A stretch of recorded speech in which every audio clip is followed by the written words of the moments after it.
Indonesia mendadak kaya raya, Jokowi bawa pulang cuan 507 triliun rupiah hasil hilirisasi nikel. Akhir tahun kemarin, ekspor kita untuk besi baja, artinya besi baja ini dari nikel, menghasilkan 20,8 miliar US dollar. 300 triliun. Dari 15 triliun melompat menjadi 300 triliun. Dan membuka lapangan pekerjaan yang sangat banyak sekali.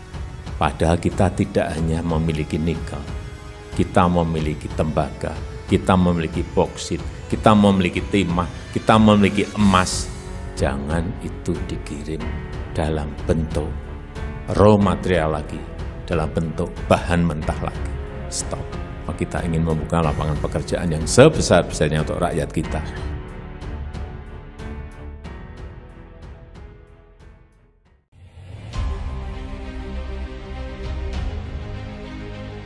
Indonesia berhasil mencapai tingkat kekayaan yang mengagumkan berkat keberhasilan hilirisasi nikel yang berhasil menghasilkan cuan sebesar 507 triliun rupiah. Keberhasilan ini menjadi puncak dari upaya pemerintah dan industri dalam mengoptimalkan potensi sumber daya alam yang dimiliki oleh negara ini. Semula Indonesia dikenal sebagai salah satu produsen terbesar nikel mentah di dunia. Namun kesadaran akan pentingnya nilai tambah dalam produksi mineral ini mendorong pemerintah untuk bergerak menuju langkah hilirisasi dengan mengolah nikel menjadi produk bernilai tinggi sebelum diekspor.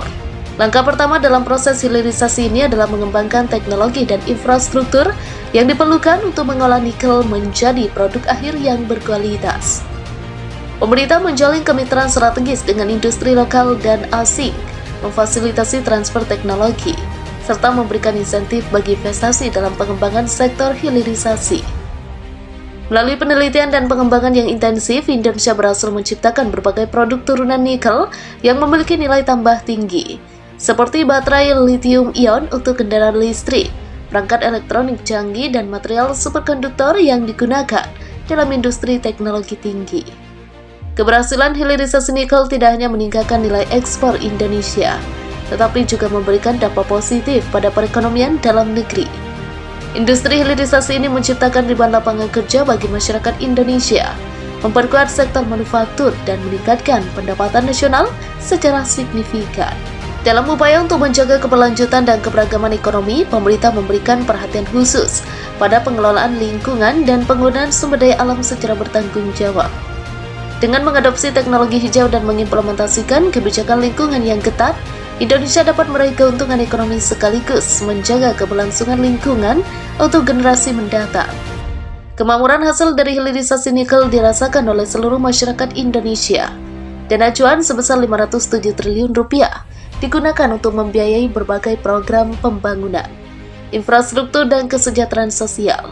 Investasi dalam sektor pendidikan dan kesehatan ditingkatkan, membuka akses yang lebih luas bagi penduduk dalam mendapatkan pendidikan berkualitas dan layanan kesehatan yang memadai. Tidak hanya itu, keberhasilan ini juga menjadi inspirasi bagi negara-negara lain untuk mengadopsi langkah-langkah serupa dalam mengelola sumber daya alam mereka. Indonesia menjadi contoh bagaimana hilirisasi dapat meningkatkan nilai tambah ekonomi dan berkontribusi pada pembangunan berkelanjutan. Namun kesuksesan ini tidak datang tanpa tantangan.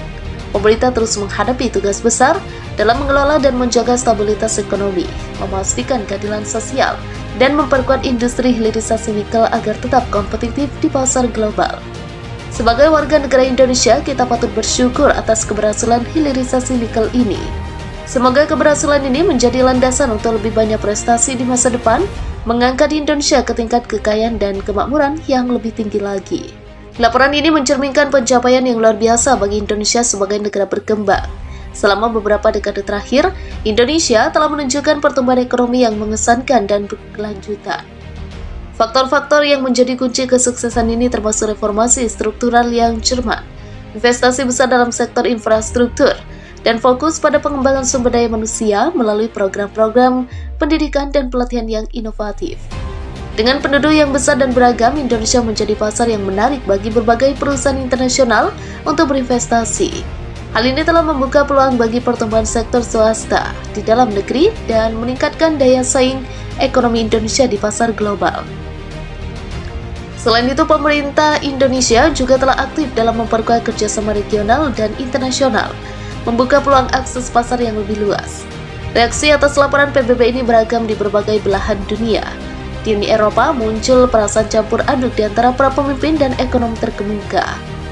Beberapa dari mereka mengakui keberhasilan Indonesia dan melihatnya sebagai contoh bagi negara-negara berkembang lainnya. Namun ada juga rasa cemas dan persaingan yang semakin ketat di pasar global dengan Indonesia muncul sebagai pesaing baru yang menjanjikan.